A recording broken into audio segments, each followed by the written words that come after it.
Hello guys, मेरा नाम है जतिन अग्रवाल। आप जुड़ चुके हैं the bull of the Lal street channel के साथ। इनसाइट्स बाय द बुल के फर्स्ट एपिसोड में आप लोग का बहुत बहुत स्वागत है। इस सीरीज के अंदर हम क्या क्या करेंगे, मैं अपने इनसाइट्स शेयर करने की कोशिश किया करूंगा। इनसाइट्स किस टाइप के हो सकते हैं, वो या तो फंडामेंटल बेसिस के होते हैं, टेक्निकल बेसिस के भी हो सकते हैं, एंड वो कहीं ना कहीं आपकी इन्वेस्टिंग और ट्रेडिंग को इंप्रूव करेंगे। तो आज जो हमने पहला टॉपिक रखा है वो ये है कि आप एफएमसीजी सेक्टर के बारे में क्या करें, क्योंकि एफएमसीजी सेक्टर के अंदर मेरे को पता है मेरे काफ़ी सब्सक्राइबर्स परेशान चल रहे हैं कि एफएमसीजी के स्टॉक्स मूव नहीं कर रहे।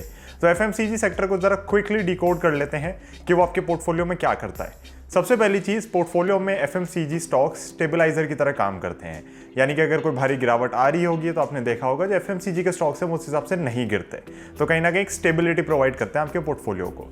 अगर आप सोचेंगे कि एफएमसीजी कंपनीज बहुत ज़्यादा एग्रेसिव होने वाली हैं तो वो पॉसिबल नहीं रहेगा।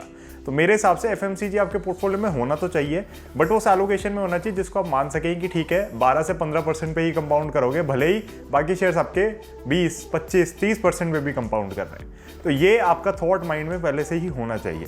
आप में से काफ़ी लोगों को लगेगा कि जतिन तो बड़ी स्टुपिडिटी हो जाएगी कि हम एक लो रिटर्न स्टॉक के अंदर इन्वेस्ट करके बैठे रहें जबकि मार्केट्स या बाकी के स्टॉक्स बहुत अच्छे से चल रहे हैं। तो again guys, that depends upon your portfolio strategy. अगर आपको है कि नहीं मेरे को स्टेबिलिटी नहीं चाहिए, I am very very happy with volatility, go ahead and buy maybe 2-3 companies itself जो आपको लग रहा है कि बहुत तेजी से जाएंगी। तो पोर्टफोलियो स्ट्रैटेजी आपके ऊपर डिपेंड करती है।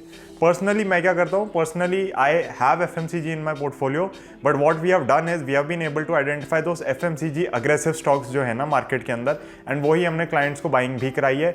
इनफैक्ट उनमें से एक स्पेशल सीरीज फंड 1 का भी पार्ट था और वो स्टॉक काफ़ी बढ़ चुका है और उस पर मैं स्टॉक एनालिसिस भी बना चुका हूँ, which is Godrej Consumer Products. So I'm not giving you a buying or selling recommendation over here, but we have active coverage on 4 to 5 FMCG stocks and कहीं ना कहीं उन्हीं के अंदर हम क्लाइंट्स की बाइंग कराते रहते हैं। अगर क्लाइंट्स के पास पहले से दूसरे FMCG के स्टॉक्स पड़े उन्हें हम नहीं छेड़ते, बिकॉज वी डू रियलाइज कि हाँ ठीक है उसके अंदर हो सकता है करेक्शन चल रही हो, केस एंड पॉइंट हो गया, ब्रिटानिया हो गया, HUL हो गया, तो हमें पता है कि वो इस समय नहीं हिल रहे, बट वो फ्यूचर में ठीक है वो चलेंगे उस हिसाब से और स्टेबिलिटी प्रोवाइड कर रहे हैं तो वो करते रहेंगे। तो FMCG even the aggressive ones हम यही मान के चलते हैं कि वो कहीं ना कहीं स्टेबिलिटी ही प्रोवाइड कर रहे हैं पोर्टफोलियो के अंदर। हम कभी भी उनसे बहुत ज़्यादा रिटर्न्स की एक्सपेक्टेशन नहीं कर रहे होते। एंड आपको पता है कि मेरा फोकस आ रहा है पोर्टफोलियो रिटर्न्स के ऊपर। Individual stocks yes you know they do well और तभी पोर्टफोलियो अच्छा करता है, बट कहीं ना कहीं एलोकेशंस और उनकी बात आ जाती है। तो एफएमसीजी आपके पोर्टफोलियो में कितना होना चाहिए? मैं कहूँगा 5 to 10% FMCG is more than enough in any portfolio. अब ये मेरा मानना है, हो सकता है कि आप एफएमसीजी स्टॉक्स को ही कवर करते हो और आपको लगता हो कि नहीं I am much more comfortable in investing let's say 25-30% in FMCG stocks, तो वो बिल्कुल कर सकते हैं। Again it depends from person to person और बहुत ज़्यादा वेरी कर जाती है स्ट्रैटेजी कि किस बेसिस पे आप लोग एफएमसीजी स्टॉक्स के अंदर इन्वेस्ट करना चाहते हैं, आपके पोर्टफोलियो को क्या सूट करता है, आपकी रिस्क प्रोफाइल को क्या सूट करता है, आपकी रिस्क एपेटाइट कैसी है, तो उन सारी चीज़ों पे बात आ जाती है। अब मेरे को पता है कि काफ़ी सारे सब्सक्राइबर मुझसे पूछ रहे थे कि एफएमसीजी स्टॉक्स कब हम करें क्या फाइनली, क्योंकि वो स्टॉक्स मूव ही नहीं हो रहे। तो उसका आंसर मैंने इस वीडियो के अंदर कहीं ना कहीं दे दिया है और आप हिंट्स ग्रास्प कर सकते हैं सारे और समझ सकते हैं कि किस तरीके से आपको एफएमसीजी को रखना है या नहीं रखना। पर्सनली अगर आप मुझसे पूछेंगे आपको रखना चाहिए, क्यों रखना चाहिए? क्योंकि स्टेबिलिटी पोर्टफोलियो की बहुत ज़्यादा ज़रूरी है। लोग नहीं समझ पाते कभी कभी कि जब गिरावट आ रही थी 2020 का, जब मार्च का क्रैश चल रहा था, नेस्ले जैसे शेयर्स आपके नहीं गिर रहे थे, मैरिको जैसे शेयर्स आपके बहुत कम गिर रहे थे, गोदरेज कंज्यूमर जैसे शेयर्स उस हिसाब से नहीं गिर रहे थे। मे बी गोदरेज कंज्यूमर ने एक ज़्यादा हिट इसलिए लिया था क्योंकि उनका लैटिन अमेरिका में और इंडोनेशिया की साइड पे बिजनेस काफ़ी ज़्यादा है, बट फिर भी मैं कहूँगा कि कहीं ना कहीं एफएमसीजी आपको एक स्टेबिलिटी प्रोवाइड कर रहा था। और दिक्कत क्या हुई है कि जैसे ही मार्केट ने रिकवरी दिखाई, एफएमसीजी अपने पुराने हाइस के पास जाके खड़े हो गए। काफ़ी सारे stocks, definitely we have I would say 2 to 3 stocks in our portfolio, 4 से 5 पे एक्टिव कवरेज और 2 से 3 कहीं ना कहीं, मैं अगर आपसे ऑनेस्टली कहूँ तो मेरे ब्रदर का और मेरा मिला के हमारे पास 3 मेन एफएमसीजी स्टॉक्स हैं एंड वो कहीं ना कहीं बहुत अच्छे से कंपाउंड करते जा रहे हैं। बट होता क्या है कि एफएमसीजी आपका कंपाउंडिंग भी बड़ा साइलेंटली करते हैं, तो you never get to know कि यार उसमें एक बड़ा मूव आ गया। जैसे LTTS तो निकल लिया था ना एक दिन बहुत तेजी से ऊपर, तो ये चीज़ें हमें एफएमसीजी में इतनी नहीं देखने को मिलती।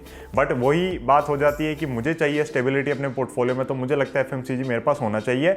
मैं आप लोग को लेकिन एक फुल डिस्क्लोजर दे दूं, आईटीसी हमारे पास नहीं है। आईटीसी हम किसी क्लाइंट के पास रहने भी नहीं देते। हमें रहता है कि अगर आईटीसी आपके पास है तो इतनी छोटी क्वांटिटी हो कि उससे आपके पोर्टफोलियो में इंपैक्ट ना आए, लेकिन अगर वो क्वांटिटी ज़रा सी भी बड़ी है तो फिर हम उसको रेकमेंड करते हैं कि आप उसको एग्जिट कर दीजिए, क्योंकि अभी हमें लगता है कि इस कंपनी के अंदर करेक्शन का टाइम बचा है। प्लस जिस दिन 325 के ऊपर जाएगी उस दिन दिन मैं भी यूट्यूब पे आके आपको बोलूँगा, खुद भी खरीदूंगा और क्लाइंट्स को भी दिलवाऊंगा। तो अगेन, जब तक वो नहीं होता, हमें मार्केट बता रही है टेक्निकली कि आईटीसी के स्टॉक में तेज़ी नहीं है, तो हम उसको अवॉइड करके चल रहे हैं।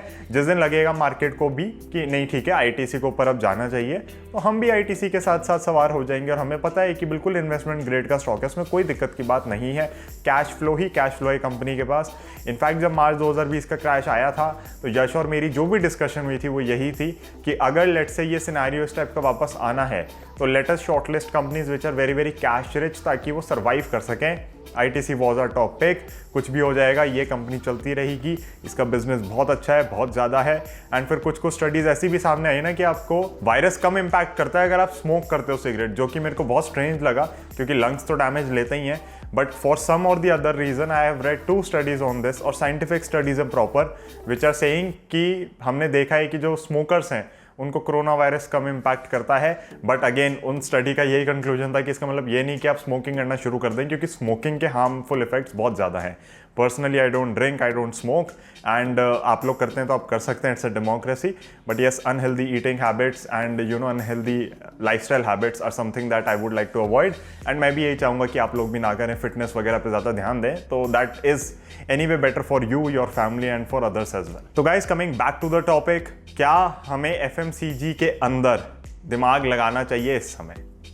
मेरे ख्याल से अगर आप एक नया पोर्टफोलियो कंस्ट्रक्ट कर रहे हैं, तो फिर आप डेफिनेटली एफएमसीजी को थोड़ी जगह दें पोर्टफोलियो के अंदर। लेकिन अगर आपका एग्जिस्टिंग पोर्टफोलियो है और उसके अंदर एफएमसीजी नहीं है, तो मेरे को नहीं लगता कि आपको आगे एक स्टेप बढ़ के अपनी कुछ एग्जिस्टिंग पोजीशंस बेच के एफएमसीजी में जबरदस्ती जाना चाहिए। थर्ड केस क्या हो सकता है? थर्ड केस ये हो सकता है कि आपके पोर्टफोलियो में एफएमसीजी काफ़ी है, तो मैं कहूँगा कि आप उसको टोन डाउन करें, 5 से 10% के बीच ले आएँ। 25-30% एफएमसीजी में होने का मतलब यही है कि आप मार्केट को बहुत डिफेंसिवली प्ले कर रहे हैं। अब एक मिथ बहुत बड़ा यहाँ पे ये भी है कि लोगों को लगता है आईटी सेक्टर बहुत डिफेंसिव है। IT sector is not defensive, it's a very very aggressive sector. उसके अंदर अगर आप कंपनी गलत पकड़ लेते हो ना, तो बहुत बुरे लॉसेस भी लगते हैं आपको। एफएमसीजी की तरह नहीं है कि सेल्स तो आई जाएंगी, ब्रांड एस्टैब्लिश हो गए हैं, ये है वो है, नहीं। आईटी सेक्टर में आपको कंपनीज अच्छी चुननी पड़ती हैं, एंड आईटी सेक्टर के ऊपर हमारी बहुत ज़्यादा एक्टिव कवरेज है। आईटी हो गया, टेक हो गया, एंड वी हैव शॉर्टलिस्टेड 3 और 4 areas which are going to be the future of this economy, जो हमें लग रहा है कि इस जो बुल मार्केट जो अब चल रही है, वो कहीं ना कहीं बहुत ज़्यादा बेनिफिट होंगे इस बुल मार्केट से, इस लिक्विडिटी से, और मे बी इस इन्वेस्टमेंट साइकिल से। तो हम उधर फोकस ज़्यादा कर रहे हैं और उधर ही कहीं ना कहीं हम इन्वेस्ट और करना चाह रहे हैं। And insights by the bull के एक नए एपिसोड के अंदर हम उसको भी डिस्कस करेंगे। फिलहाल के लिए इस एपिसोड के लिए इतना ही। नेक्स्ट एपिसोड के अंदर हम क्या डिस्कस करने वाले हैं? इलेक्ट्रिक व्हीकल्स हमने बहुत सुना है ना, बट क्या आपको इलेक्ट्रिक व्हीकल्स के साथ जाना चाहिए या आपको किसी और टेक्नोलॉजी पे ज़्यादा फोकस करना चाहिए? हम बात करेंगे सेकंड वीडियो में इनसाइट बाय द बुल की, जो आएगी आप लोगों के लिए। इनफैक्ट उस वीडियो के अंदर एक ऐसा स्टॉक है जो मैं सिल्वर मेंबर्स के लिए लेकर आऊँगा। अगेन, सिल्वर मेंबर्स के लिए आएगा उसका टेक्निकल एनालिसिस, और आपको मैं कहूँगा उसको लेने के लिए, और आप हो सकता है उसको अगर लें एंड अपनी एनालिसिस ज़रूर करें। अगेन देखिए, लेकिन उसके अंदर जो मैं आपको एक एक चीज़ समझाऊंगा, अगर वो आपको समझ आ जाती है और आपको लगता है कि हाँ ठीक है, ऐसा हो सकता है, एंड जब वो ट्रिगर होगा उसके अंदर, तब मे बी आपको लगेगा कि जतिन, ये सिल्वर मेंबरशिप के तो हमारी लाइफ टाइम की फ़ी निकल गई। तो मिलेंगे अगली वीडियो के अंदर, नॉर्मल एक डिस्कशन तो करेंगे ही, बट एक वो पर्टिकुलर स्टॉक को मैं टेक्निकल्स पर ज़रूर लेकर जाऊँगा और आपको दिखाऊंगा कि जो थीम हम प्ले करना चाह रहे हैं वो आप इस स्टॉक के साथ कैसे कर सकते हैं। तो चलिए मिलते हैं अगली वीडियो में। Thank you so much for watching this one. अगर आप मेरा टेलीग्राम चैनल ज्वाइन करना चाहते हैं, जिसके अंदर मैं डेली मार्केट अपडेट्स वगैरह और इनसाइट्स शेयर करता हूं, तो मुझे कॉन्टैक्ट कर सकते हैं। वन टाइम मेंबरशिप फी है 2000 रुपीज़ की ओनली। जब तक टेलीग्राम चैनल चलेगा आप उसके मेंबर बने रहेंगे, आपको बेनिफिट्स मिलते रहेंगे। मोबाइल नंबर डिस्क्रिप्शन में, आप मुझे कॉल करिए एंड सर्विसेज अवेल करें। Thank you so much. I will see you in the next one. Bye.